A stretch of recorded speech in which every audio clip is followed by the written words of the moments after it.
Welcome to the DevLaunch podcast, where we bring you inspiring stories of the tech industry's rising stars. Sometimes software development agencies launch as the result of an umbrella company diversifying its portfolio. Our guest today shares his experience launching his software dev shop, Rebar, in partnership with its parent company, Marrow. Working within this portfolio company has been an incredible lifeline for Daniel starting out, but it hasn't been without its drawbacks and limitations.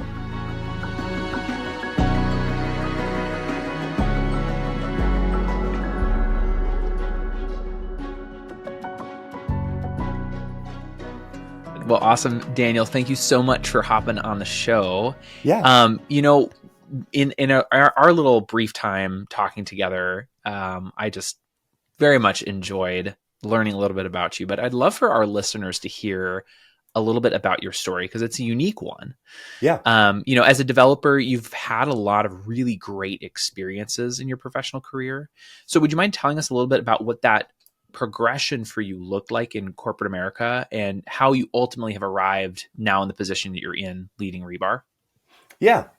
I've had a pretty crazy journey. I think a lot of people do. You never necessarily pick the way that your road's going to go, but I've been fortunate enough to work in nonprofits, in startups, in big corporate, in a couple different capacities. And have honestly had some really good and really bad experiences across the board in all of those. So it's been a pretty unique journey. Before starting Rebar, I was most recently at Cisco Systems. I was there for 4 years because I was actually at a startup that got acquired by Cisco. So I was with a startup for, I think it was like 3-4 years called Singularity Networks. We built some really crazy interfaces for network monitoring. So tracking like NetFlow traffic across like big ISPs and being able to drill down to packet level of, data going from this source to this source and all kinds of crazy stuff. And we made a big enough name for ourselves that Cisco wanted to buy us. So that's kind of how I ended up at Cisco and did that kind of big corporate thing. And then from there, when we got to Cisco's interesting because the way that they do acquisitions is they basically put golden handcuffs on all the employees that they purchase because they typically acquire companies to get their talent. It's one of the ways that they scale, which is interesting and it's great in a lot of ways. And also that's why I was there for 4 years. So as that was starting to come to an end, I was starting to look for other opportunities of, what do I want to do next? Do I want to, just find a different corporate job? Do I, want to try to find another startup?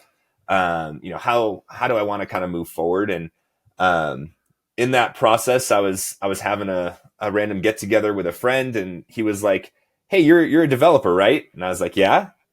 He's like, "Are you a full stack developer?" It's like, "Well, yeah. I typically do more front end, but yeah, I do full stack." And he's like, "Oh, okay. Well, you have to talk to my friend Steven. He needs a full stack developer. And you need to go work for one of the coolest companies in Denver. You got to give him a call." And I was like, "Coolest company?" He's like, "What is this?" And he's like, I don't even know. You have to go talk to Steven." And I was like, "Oh, okay. Sounds good. I'll get in touch with Steven." So, that started me on a path to, what eventually turned into Rebar. Basically, Steven worked for a company called Marrow, which is half incubator, half investment firm, half small business starter.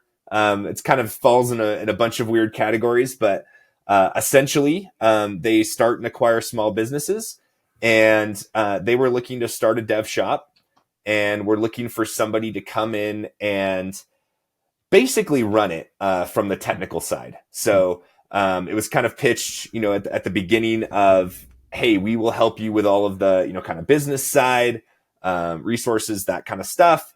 We're going to pay you a salary, but we want you to basically build up this dev shop to serve a design company that they also had acquired, the work that they needed, as well as kind of launching a SaaS product that they wanted to launch."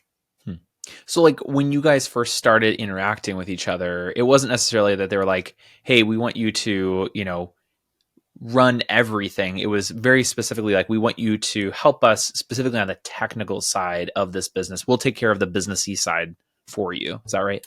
Essentially, yes. Basically, what they wanted somebody who could not only write the code, but could build a team around that we could scale and grow as we needed, and then was involved in the business side, but didn't necessarily have to like run and manage that side. Is kind of how we started. Yeah. And so, if we move back a little bit in your timeline. So I know that there was the acquisition that Cisco made, so you were there for a little bit. And as you were in the process of thinking to yourself, all right, I think it's time for me to move to the next thing. Did you know at that point that what you were going to do is going to be somewhat entrepreneurial in nature? Or did you feel like it was like, no, I'll probably just go work at another startup? Yeah, I think what it really came down to me was I started kind of coming up with a list of priorities of what is it that I really want out of my work. I love what I do. I love development. I love design. And I was trying to figure out, okay, what are the kind of key roles and the positions that I've been happiest? What are the key ingredients? One of the things I realized was the how I really needed a lot of autonomy in. So when it came to tech stacks or how I wanted to work or who I wanted to hire or things like that, I realized that the places that I was the most successful and the places that I was happiest, I did really well with. Here's a list of goals. Now go meet those, right? So that was really what I was starting to look for in an opportunity. And I wasn't opposed to necessarily doing another job, assuming that I could get in on a role where I could do that. But I knew that was a really important piece for me. Yeah, you needed to have a little bit more openness to it, a little bit more, like you said, the how was not yet determined. That was for you to kind of decide. Yeah, exactly. So, the what, I like building all kinds of things. I've, built things for all kinds of industries. I really like helping people solve a problem through technology and software. So for me, it was, okay, cool. I can do any of those, whatever somebody wants me to build, that sounds great. But I just want some autonomy on, hey, like there's easy and hard ways to build things. There's, right and wrong is subjective, but there's easier to maintain and less easy to maintain ways to build things. I would love to have much more of a hand in making those decisions. Yeah. And so it seems like the kind of the impetus or kind of the catalyst here, the movement in here, not only was opportunity presented itself, but it was also, like you said, you're coming up with these lists of priorities. And what it really came down to is you had a passion and a desire to see this craft be like, to run the craft in a certain way that, before you might, whether it be with corporate politics or all these other things, you just didn't have as much control to address. And so there's a little bit of, would you say like less workmanship that you were able to really give to your work? And then that's why you wanted to work for a place like Rebar, or? Yeah. I think I really wanted to be able to take ownership over, what it is we were creating. And be a little bit less of, a cog in the greater wheel, and just be able to, make a bigger difference, and not just, I did this PR today and, it'll get approved or it'll get, beaten up by, the other developers. And then we have to go from there and, all of that kind of stuff, which, like I said, I had good and bad experiences in corporate America. They're not all that way. But there definitely are some that tend to be a little bit more monotonous. Yeah. And I think it's a common thread or common theme as I have more interviews with people, which is surprisingly, a lot of times people launch out and they do their own thing, not because like the pay is incredible, because let's be honest, like you could probably be making more money in a large corporation, but there's something about, the skill itself or the workmanship itself where you have more control, you have more direct impact on the people you're developing the software for. Exactly. And so would you say just like it just feels more fulfilling? Yeah, absolutely. I think there's a lot more purpose that can come out of it. So, if your purpose is to, hey, I want to make a paycheck to feed my family and to, live the life I want to live. And there's absolutely nothing wrong with that. Like, that's great. But for me, there felt like there was more purpose that I wanted to search after for than just, I'm making a good paycheck and I make a living and, I'm kind of satisfied with that. I really longed to create and to, have a part in that and to contribute something to the world. Mm-hmm. Yeah. I mean, I personally resonate with that myself, leaving corporate world to start my own business is kind of that same thing. It's like, man, I want to be able to enjoy this in a different way that I just don't feel like I can necessarily in corporate. So could you bring us back to that point? You already mentioned it a little bit, but it sounded like there's a friend of yours who's like, hey, we need a full stack developer. A friend of mine needs a full stack developer. Yeah. Like, walk us through, like, how did that go down? So you have a conversation with, like, was it the managing director? Like, who did you talk with over at Marrow? Yes. So he was the managing director at Marrow, which the way that stuff has been structured there, it's basically business leaders report up to a managing director inside of Marrow. So there might be a business leader of like the design firm, and in my case, the business leader of Rebar, and we all report up to a managing director who is kind of our main contact at Marrow. And their main job is to essentially fill the gaps that the business leader needs. So, if the business leader isn't as good at sales, the managing director can help them with that. Or if they're not as good at, managing people, they can kind of help with that. So I interviewed with him. He kind of explained a bit about what they wanted to build for their SaaS tool, and also a little bit about just kind of Marrow and their whole ecosystem and how all of that was working, and how they wanted it to work, because that was a pretty new concept for them as well. We had a conversation, and I was really intrigued. And honestly, I kind of walked out of there and was like, man, that's really cool. I don't know if there's a way that I can make this work for my family financially. And, I didn't know if we'd be able to find a way to make it work, but I knew that it was intriguing and that it seemed to start ticking some of those boxes of those priorities. Well, and if you wouldn't mind me prying here, and it's totally okay if you don't want to share this stuff, but as you're talking about making it work for your family, I imagine moving from kind of corporate world into a position like this, was it from a pay perspective, was it a step down? Was it a lateral move? Did you actually get to step up, or how did that look for you? Yeah. It was a little bit of a step down, mainly because of bonuses and incentives. But what I did through further conversations with the owner of Marrow and, kind of that kind of thing as we moved through the process was try to tie together metrics with bonuses. So really tie performance to compensation.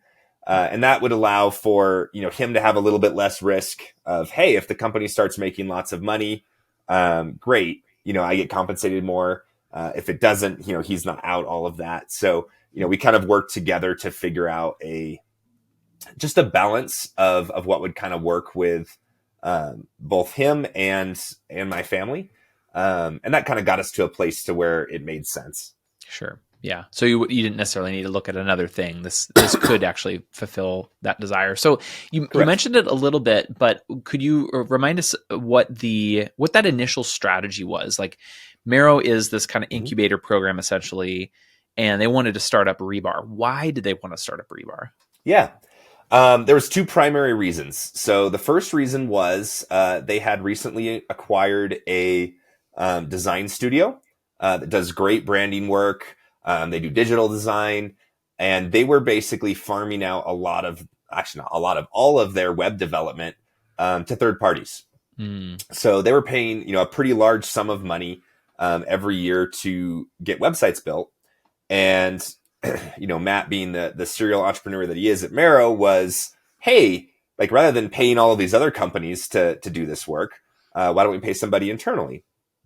And that kind of goes with a broader strategy too of, hey, we want to develop and incubate various different SaaS products inside of our ecosystem as well. So rather than paying a developer to build those, if we have our own dev shop, they can build those as well as service Rule 29. And then eventually, we'll go external and kind of do their own clients. So it was cool because, it's a startup, but we have kind of all of this not predetermined, but, seemingly predetermined, revenue and work for kind of the initial launch of it. Yeah, which is a huge boost. I mean, you It think is. about, how many people I've interviewed or other people that I've had conversations with where that first year, like if you really planned it well, you've got lots of connections in the industry, you might have about a year's worth of work just from people you know. Yep. Or if you're starting off completely fresh, you might not have that initial revenue influx. So sure. It was nice to have that at the very beginning. You also mentioned, being under the Marrow umbrella, there's a lot of like administrative support that came with that, administrative resources. So how was this specifically an advantage for you guys starting out? Because you started back in March of this year, right? Yep.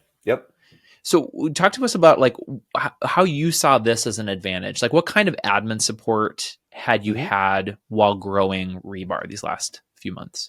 Yeah. It's kind of the gambit of stuff. So there's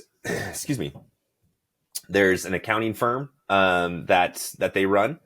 So our bookkeeping was all taken care of, which I've done in the past. I can do, but it's not my forte. And it's nice just to have that time back. Obviously we had design and branding at our disposal since they had that, which was great. So they helped us, develop our name and our logo and, some of those types of things right off the bat, which was really helpful.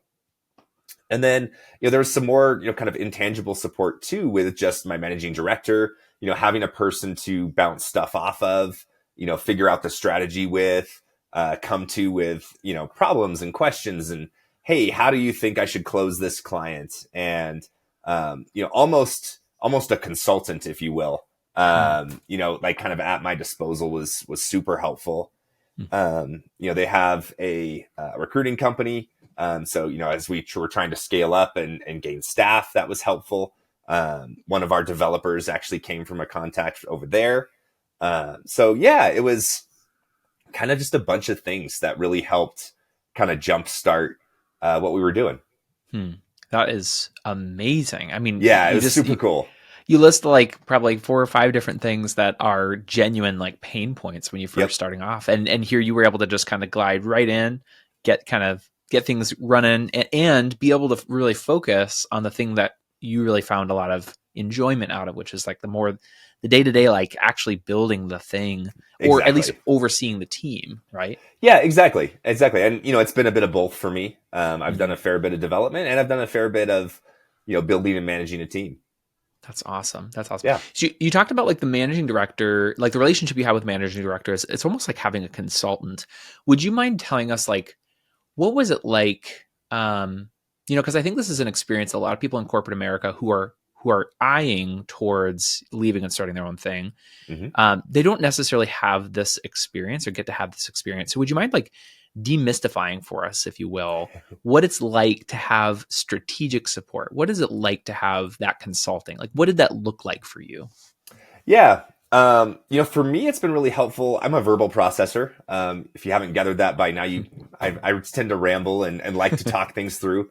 That's how I, kind of move ideas around and mold them. So, for me, it looked like a lot of, it's great to just be able to, hop into his office and have a conversation around, hey, like, I know we sold this for this, but I feel like the margins are terrible and, we're getting work like this. Like, how do we fix that? Here's my ideas. Like, what do you think we should do?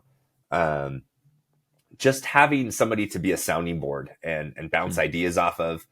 And not only are they that, but they have an intimate knowledge of actually what's going on, so it's not like you have to fill in all the context to have that conversation.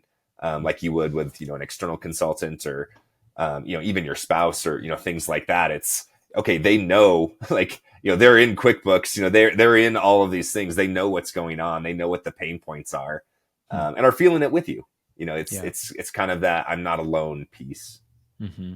I love that. Yeah. I mean, and just the other day I was having that same conversation with somebody else, and they were talking about how it is super helpful to have a sounding board. And you don't think about it, right? You don't like Hmm. think about that as being such a necessary component of especially the early days. But man, is it nice to have somebody who can just like, help you feel like you're not going insane. Like, yes, you are thinking about Yes. this in the right way, and having somebody Uh-huh. else to kind of affirm that and confirm that. So, what does your Yep. role look like? I know you started off as a software development director, reporting to that Yep. managing director, but now you're kind of in that Hmm. general manager spot for Rebar. So, what was that transition like for you, Yeah. and like, what does day to day look like now compared to when you first started? Yeah. Yeah. When I first started, it was really with the, hey, focus on building software and getting people to help you build software, right? That was kind of the singular focus. As it's evolved and as kind of Rebar's needs have grown and changed, it's kind of been adding things little by little. So um, at first it was okay. I was not really worrying about financials, was not really worrying about filling the pipeline and closing deals and that kind of thing. Was on some of the calls, was a part of it and was involved, especially as it related to timing and how many hours we think something's going to take, or what we should charge for something. Um, but then it kind of became, kind of gradually transitioned from that supporting role to taking more of a lead on those things. And that just kind of happened very naturally. Um, I had done some of those things in the past, and just kind of the nature of this particular ecosystem that I'm in, like they're very much about, okay, we're hiring you to do this, but if you grow into other areas, that's great. And we're all for that. We want to support you in that. So as I kind of started to show some competency in some of those areas, they were like, great, let's have you take on more and do more things. So these days my time is split between all of the various things that we need to do. So whether it's following up on potential Mm. leads, talking sales, closing deals, things like that. I do still do some development. I still, manage the development team, but, I am also checking on, financial Mm. dashboards and, trying to figure out projections and budgeting for the Mm. next year and, some of those Yeah. types of Was things. that a bit of a learning curve for you? Especially talking about the finances side of the house. Was that a learning curve for you? Do you feel like Hmm. from your corporate experience, you feel like you had a lot of that kind of built in? You know, because I had such a kind of diverse career where I was doing lots of different things, I had actually had my own business much earlier Mm. on in my career. So I had some experience, doing stuff then. I grew up, my dad was a business consultant Nice. when I was a kid. So I was kind of just around business and finances. And, like I knew what an income statement was when I was like 12. Like it was just I was just kind of always Yeah. around that stuff. So I felt like it came pretty naturally. There wasn't a ton of a learning curve as far as the nuts and Mm. bolts. I think what the learning curve has been for me is really starting to understand, like from a strategic level, how do you try to make a successful dev Mm. shop? How do you price your Mm. services? That's actually how I ended up talking with Mm. you in the first place, was finding your podcast and learning about Mm. value based pricing and some of those ideas, which I'm a Mm. huge fan of. That was some of the learning curve for me. Of I knew I didn't want to charge hourly, but I didn't know how to Mm. charge, Mm. right? Of okay, I know hourly is not the way, so do I just like figure out how much time I think it's going to take and then add a margin on Mhm. top of that? Or, how do I, I'm like, well, that's just a different kind Mhm. of hourly, like, so, just figuring out Mm. some of that stuff, I think has really been the learning Yeah. curve over this Yeah. past year. Pricing, I think, is probably one of the greatest pain points. I was just talking with one of my clients today about this. Is we can talk. We oftentimes when we are in these early stages of growth, we're talking a lot about revenue quantity growth. How can we sell more hours? How can we Hmm. sell more projects? lot of times we're not doing the hard work of how do we sell more revenue quality, which is where are we finding the greatest value proposition in this custom software that we're building. And, one thing, if you don't mind my asking, you talked about, this initial kind of pipeline that you had was primarily within the Marrow banner. And in the Marrow banner, one of the largest sources of kind of custom software, aside from the SaaS that you were building internally, was kind of being the go-to web developers, right? The website developers, and anybody who's watching, who's in the web, in the software development space, we all know probably the lowest margin, lowest effective hourly rate work you're going to do is being in WordPress and all that kind of stuff. So, can you talk to us a little bit about as you've been taking more over, like in ownership, general management and stuff like that of Rebar? What has been your kind of progression on the type of work you're looking for? Like, are you still doing the exact same work you started doing, or have you started to kind of shift into a different direction? Yeah. Our journey's been interesting because, like I said, we kind of had that roadmap of like, we think this is kind of what the first, couple years is going to look like. And this is kind of how that doles out. And, anybody who's worked in the professional services spaces knows that, 2023 wasn't exactly an easy year. Nope. So, the revenue that we had planned, that would come from the design side of things, ended up not being near where we thought it would be. For a variety of factors, but, stuff happens and things don't go to plan. But that required a huge adjustment because, that was kind of our, like, this will get us through. This will, pay payroll and, cover Rebar. So we're great. Partway through the year, we started to realize, oh goodness, what if that revenue doesn't come? It doesn't look like it's going to come. We have to start, generating our own revenue. We can't just rely on, this other business to provide what we need. And also, yes, they're a sister company and they're great. But we also don't have control over what they're doing or what they're selling or, and they have their own list of priorities as they should, to be able to sell their services.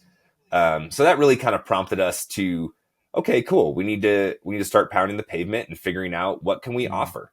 We were building WordPress primarily, websites for them. As you just mentioned, that's not always the easiest place to make money. So we started looking at that and trying to figure out, okay, what can we do that might be a little bit more unique, might have a little bit better margins, and still, appeal to, kind of our broader network of people, which for our ecosystem tends to be, small business owners, and things of that nature. So, so that led us to kind of pivot and figure out some other avenues. You talked about pricing earlier. I'm curious, we're all kind of on a journey exploring like what's going to work best. And, I've run the gamut, people who are just now in the process of transitioning back into hourly because, the trying to go for fixed bid, really bit them in the butt. And then on the other side of the spectrum, we got people who for the longest time have been hourly, but are just recently kind of, sinking their teeth into value pricing. Where are you at in terms of your pricing methodology? And like, what are some of the early things you're learning about pricing? Yeah. So as I kind of alluded to earlier, I'm a huge fan of the idea of value-based pricing. I think that's great. And for custom software, I think it makes a ton of sense because if you're not tying back to a specific business problem or business need, what's the point of the project anyway? Like, even if you build the greatest software in the world, if it doesn't actually help the client, they're not ending up any better than they were before. You might be a great software developer, but you didn't actually partner with them as a business and ultimately help them out. So, for larger, kind of software style, even like integration style projects, I think value-based pricing makes a ton of sense, because you can always very easily tie it back to something, whether it's sales or expenses or, whatever it is.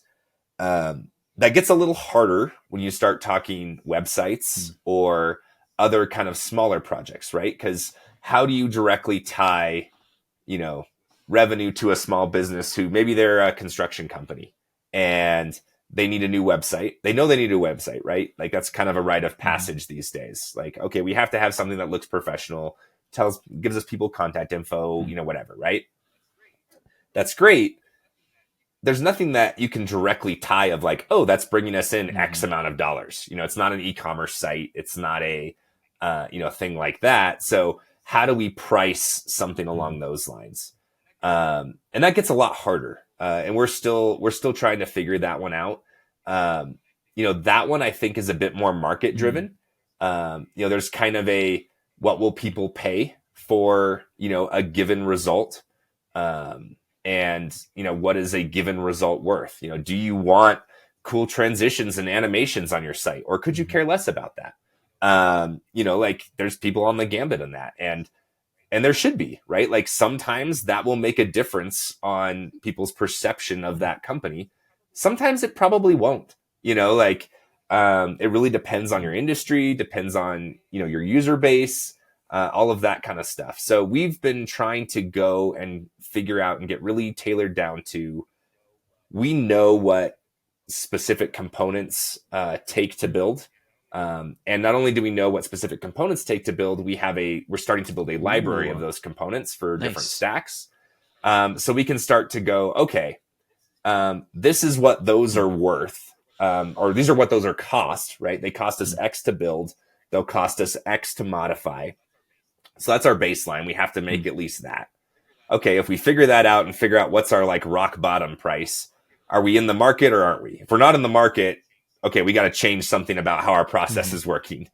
Whether it's changing tools, changing stacks, changing, what components we have built. And we've done all of those things in our short tenure to try to get those times down. But once you figure out that, then you can start to go, okay, this is our rock bottom. We know we can't charge rock bottom because there's overhead, there's, time lost, all that fun stuff. Great. Now let's figure out, okay, a business of this size, for a website that does these kind of things can spend 10 grand or whatever it is.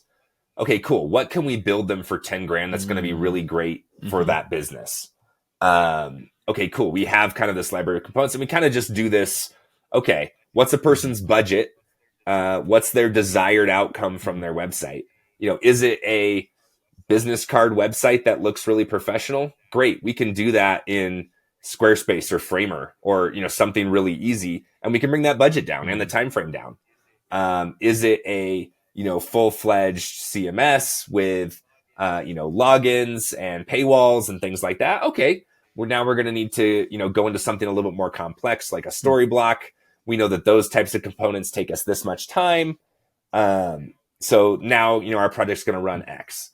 So that's kind of what we've been experimenting with and getting better on, and really trying to realize that a lot of times the first time we're into a new stack, our margins will be next to nothing or even negative.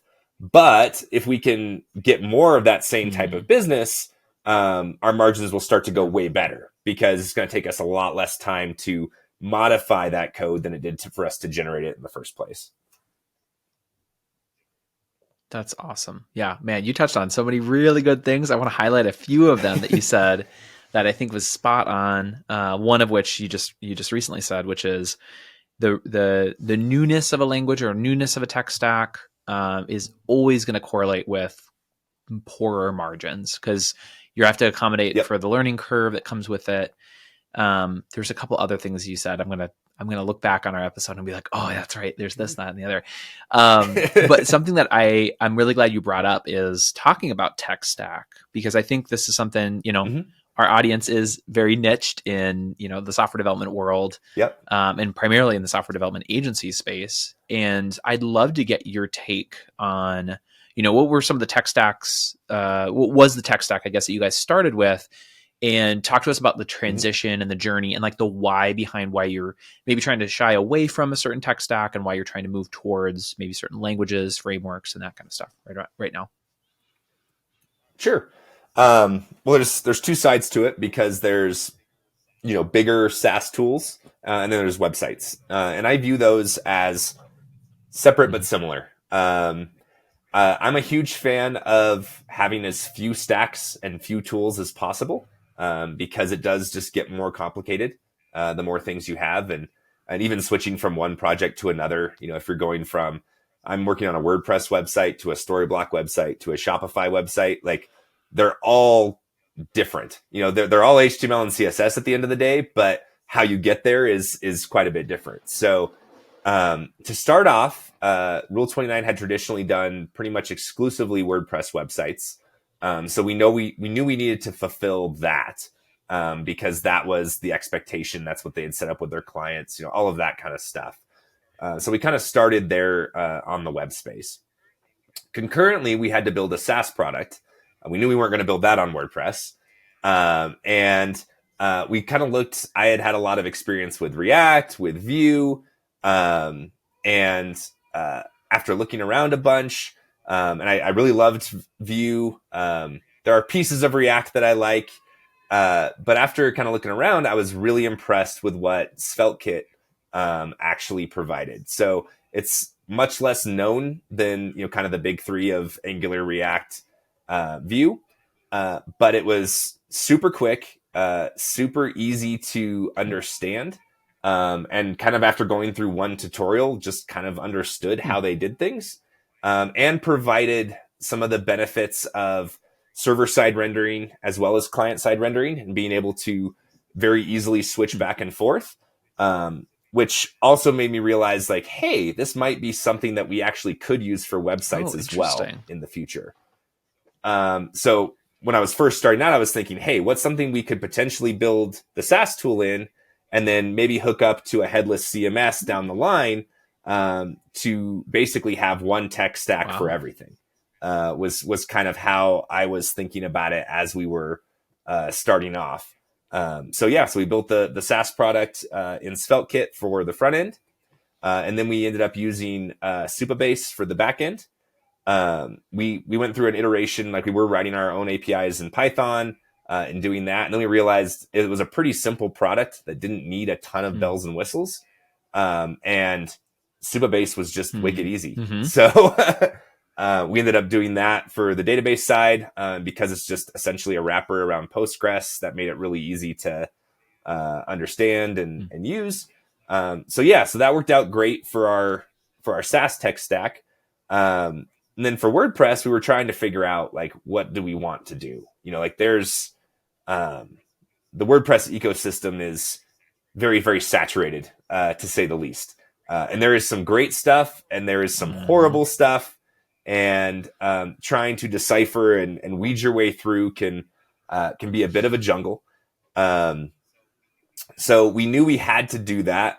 So we did. But then we also were trying to figure out, okay, what would be a good alternative we could offer that isn't WordPress? So if a client's not married to WordPress, or they don't have their site yet, or whatever it is, what's an alternative that would be great? So because we were trying to kind of do those integrated stacks, what we ended up doing was Storyblock for the CMS side, which is a headless CMS, paired with SvelteKit on the front end to actually deliver the front end code. So that way we could reuse a lot of the same components, and kind of gain some leverage there, and still have a full-fledged, very nice CMS on the back end. Storyblock has a really great visual editor, which we thought could be a great selling point for clients. And it has been on, there's a couple of clients we've gotten simply because we demoed what the editing interface would look like. And they were like, oh my gosh, I love that. So that was kind of the where we started. We're still doing that because we didn't have as much WordPress work coming in. Originally we were going to build out, a very detailed library of WordPress components and all of that kind of stuff. It hasn't made sense to do that yet since that business fell off a bit. We still may do that. It just depends kind of what comes in. But we have built out Storyblock components and a framework around that. And that's worked out really well. And then what we realized was that's great for clients that need all of that. But there's a whole gambit of clients that they don't have 10, 20, 30 grand to pay for a website. And, there's lots of competitors out there of you can go to Wix or Squarespace or, any of these other things and just pick a template and have a site up. So we were trying to figure out like, okay, where's the step in between, right? Like where is we know there's a lot of clients out there that would be willing to pay, $3,000 to $7,000 for, a really nice website that's custom designed and looks just like their brand and, all of those things. But we knew we couldn't do that with great margin on like a full CMS Storyblock site. So we're like, we know there's business here. We don't want to leave it on the table. How do we deliver that? And that's been a more recent development that we've been looking into. And one of the tools that we found is Framer, which has been, we're just starting to use that and have been really impressed with what it can do. It's akin to like a Webflow, but we tried Webflow early on and I was not a huge fan. It was really easy to make really spaghetti sites. And I was just like, ooh, like I can code it quicker than I can untangle, what's happening here in the interface. But Framer actually has a really nice balance between letting you do everything custom without getting too crazy. It's a really nice combination of guardrails and customizability, at least so far. So that's kind of been our evolution of tech. And there's other things we're looking into. There's lots of stuff in the AI realm, like Builder.io is really compelling. There's one I'm forgetting right now, but there's a lot of stuff right now out in the tech space that we're trying to kind of just keep up on and figure out, okay, what's, what are we missing here that can either improve our margin by saving us time, or deliver a better product to our clients.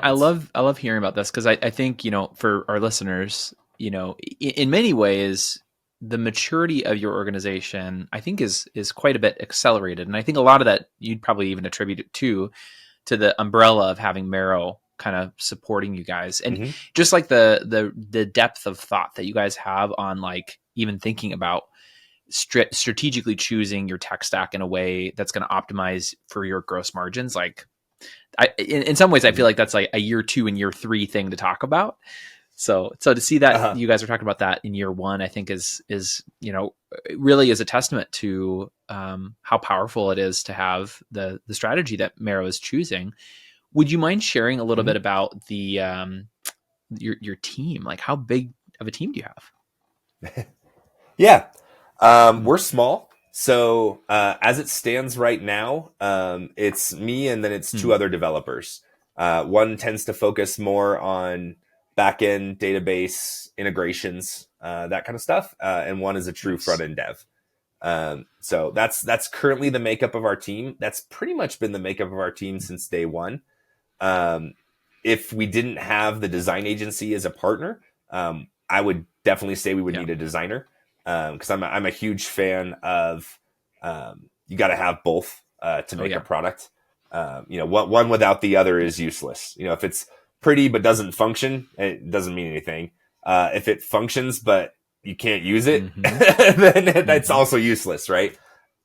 So I'm a huge fan of having that. We've had we've been fortunate enough that since we have a sister organization that can help provide some of that service. We've utilized them for a lot of stuff. And it's kind of cool because we can, pass business back and forth as well, where, hey, we sold this website. We need help with design. Can you help us with that? Or they can go, hey, we sold this website. Can you build it for us? It's kind of gone both ways on that. To an extent, I love that. I love good. that. So I want to pop back to something you mentioned about launching a SaaS product. I think in our conversation, you talked about that launched in July of this year. So July of 2023, you launched that SaaS product. Yep.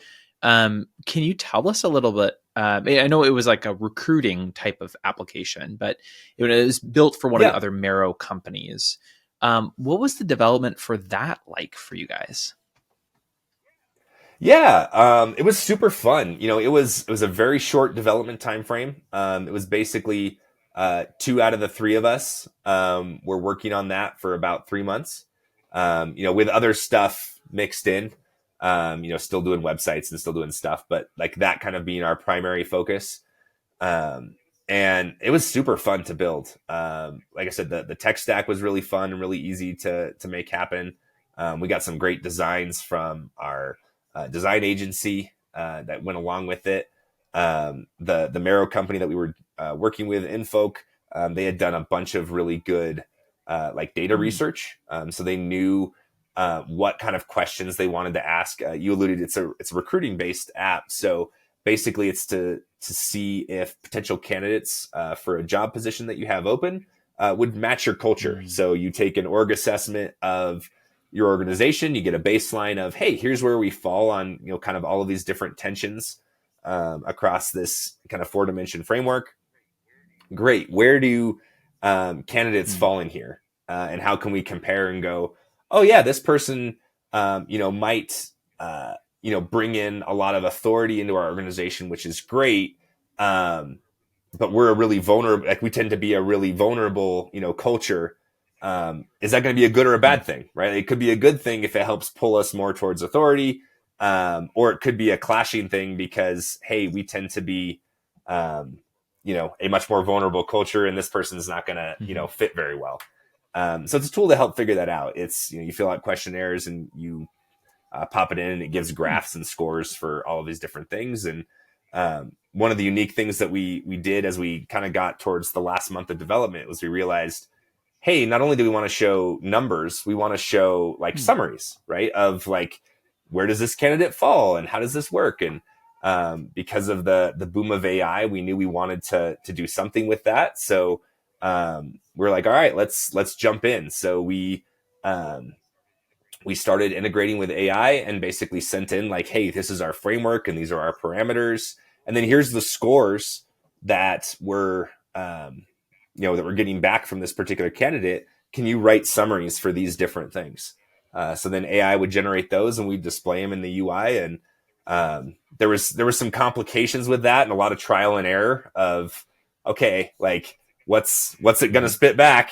And this was before we were using OpenAI's, different tools. But this is before they had JSON mode or any of these things that make it so much easier to actually utilize them in dev.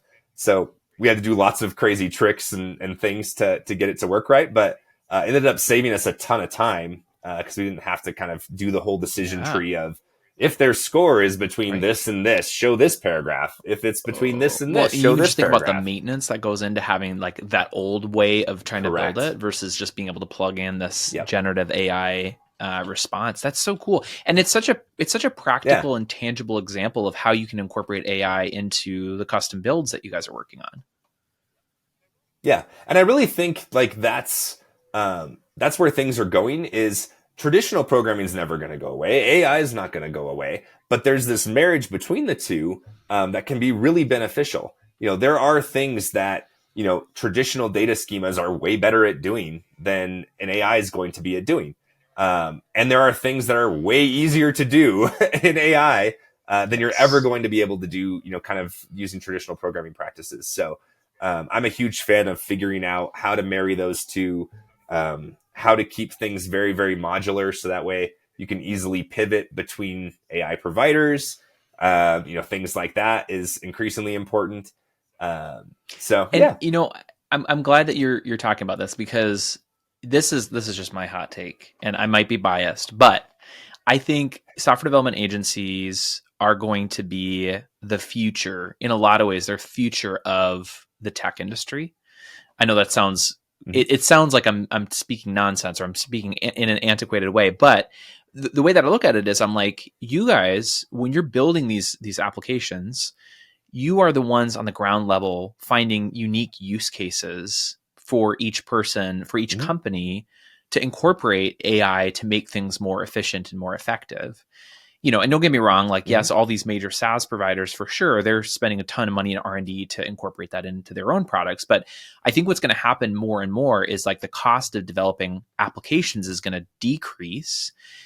And what you're going to start to see is an increased need for customization and an increased need for, call it that tech partner who has built many applications in the past and knows, the ins and outs of like where you're going to run into issues when you go to, think about the architecture of the application and all that kind of stuff that maybe AI won't fully be able to help you with. For sure. For sure. Yeah. And, I think I like to tell people, people are like, oh, you're a developer. Is your job going away? I'm like, no, It's changing. It's less creation, more editing. But you have to know how to edit. You have to know what you're looking at.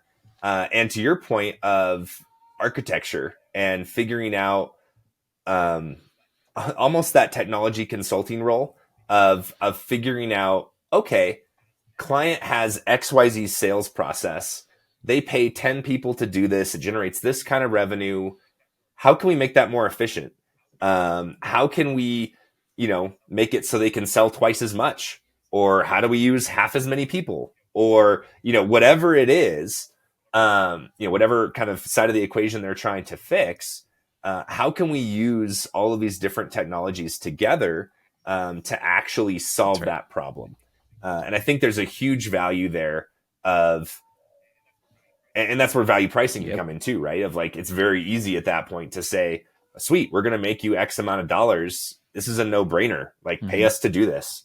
We have a track record of doing this for other clients. Let's do it.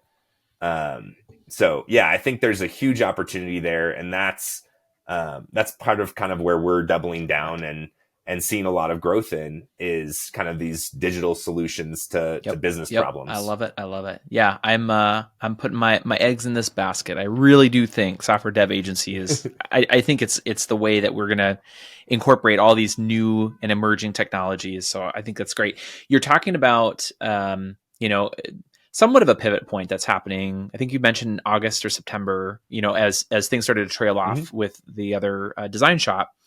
And really needing to kind of rethink, okay, what is going to be our offer? How are we going to position ourselves?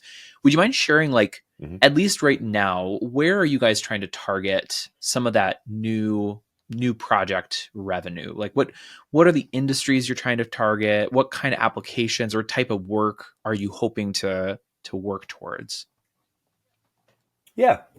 It's kind of, it's in the same vein of the stuff I was mentioning is really solving business problems with specific technology. So, we haven't been around long enough, I think, to really develop our niche as far as industry goes. We've been working with construction companies, and we've worked with medical device companies and small businesses and churches, and all the the gambit of of clients, as most startups do, right? Anybody that'll pay for something, we'll do something for you, sure. So we haven't developed an industry niche as of yet. But what we're really looking for from a prospecting perspective is small business owners who know their process. They know how they deliver a product, or they know how they sell a product, or they know, they've been around long enough to know this is what we do, right? Like we do it this way, then we change it to this, and then we do that, and then we go here. But we know that technology isn't helping us as much as we can. Can you come in and help us? So, I had a conversation with, the general manager of a large, commercial construction company here recently. And he was, hey, we have these huge contracts that we need to, review constantly, for all of our jobs. It's a real pain in the butt. Is there a way we can utilize AI to help us? And I was like, yeah, there absolutely is. So, we talked through kind of what that might look like and the kind of product we could build, utilizing a bunch of technologies that are already out there. So, we're not building it from scratch, but we're tailoring those tools specifically to his use case and his pain points, as it relates to contracts, to ultimately save him a whole lot of time. And that was kind of one of our first delves into true value-based pricing and things like that as well. So, that's still an open conversation, and we're hoping to do that one here soon, but that's been a really exciting shift that we've seen. We have a couple other clients that are kind of in that same vein of, we're in that discovery phase of figuring out hey, we know that technology can help you in this process. And we've seen what you're doing in using these 10 Excel sheets and, copying and pasting and like all of this crazy stuff that you're doing, like we can streamline that. And we've seen a lot of positive response to that so far. I love it. Well, like with a name like Rebar, it wouldn't surprise me if you guys went down the route of more construction focus. But yeah, it's like you said, and I think it's actually a unique take, and I think it's worth mentioning and reiterating, which is sometimes it's hard to really do a good job niching unless you have history, right? Like it's one of the exercises I love to take my clients through is, especially if you've been around for 5+ years, is like, well, let's look at your customer lifetime value and where are your greatest gross margins? Where are your greatest effective hourly rates? And then just objectively say, well, based on what we're seeing, do we see a pattern in the history? And, if you've only been around for 6 months, you might not have enough good, objective data to make that decision. So it's kind of like you're kind of deciding it as you go and kind of, forging the path ahead. But I'm really hopeful. I'm really hopeful for you guys. I think you have a lot of great things going for you. I think you're thinking about things really well. And I've loved how you've even approached, more holistically how you grow your business. And I think our listeners will hopefully have very much enjoyed learning from what you guys are doing at Rebar. But, I want to give you a moment now to speak to that person, maybe the senior dev in corporate America. This is somebody who is themselves, they're thinking, I want to launch out and do my own thing. What words of wisdom would you give to that person? Yeah, it's a good question. I think I would say, don't do it alone. There's a lot of different ways that can take, whether that's, in my case, it was with Marrow. It seems like you're a great resource for a lot of these dev agencies, even if it's a spouse or a good friend, or maybe it's a partner. But whatever it is, I wouldn't do it alone. I think it can be a really lonely place to try and kind of navigate by yourself. So having somebody to be there, I think is really important. And I'd also say, figure out your priorities, figure out your risk tolerance, figure out what really matters to you when it comes to your work and your vocation. And I think a lot of times when you go through that discipline, it becomes really clear if things like this are a fit or not. Because it is more risk. It is in a lot of ways a whole lot harder. People are always like, "Oh, it's so great you don't have a boss," and I'm like, "Well, no, I just traded one boss for a whole bunch of them." So and some of them are great, and some of them are less great, right? Yep.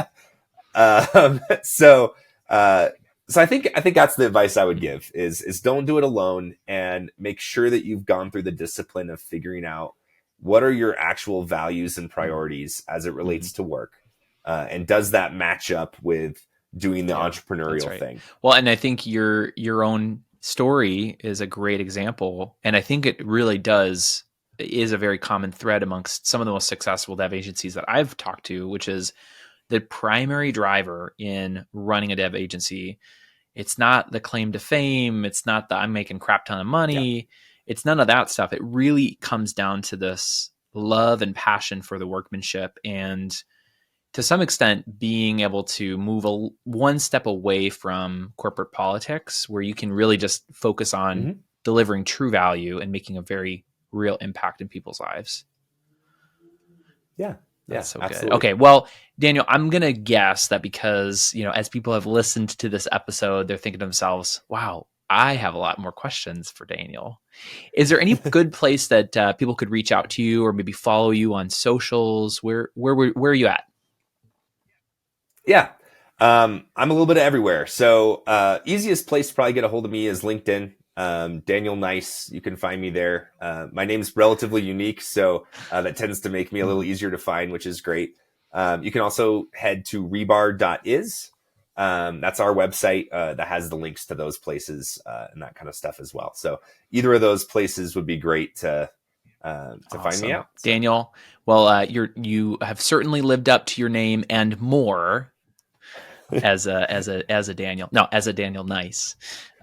This has been this has been wonderful. I've learned a lot. I'm really excited to see what you guys do with Rebar, and I'm also kind of excited now that I've discovered Marrow. Kind of just very curious to see like how this incubator concept continues to play out, because clearly there's something special about it if it's producing something like Rebar. So. Absolutely. Mantra around Marrow is kind of profit for purpose, and really trying to make a difference in people's lives, both in the people that work there as well as our clients that we serve and stuff like that. And lots of great people all working together. So I love it. Well, thank you so much, Daniel, and hopefully we'll be able to have you back on sometime in the near future. Awesome. That'd be great. And thank you to our listeners. If you found value out of our podcast today, please share it with your friends and subscribe for future episodes. Also, don't forget to leave us a review because it helps other people find us and hear inspiring stories like the one we heard today. If you are the founder of a software development agency, or you know somebody who is, and you'd like to share something exciting that you're up to with our audience, drop me a line at tony@equip.com. That's ACCQUIP.com.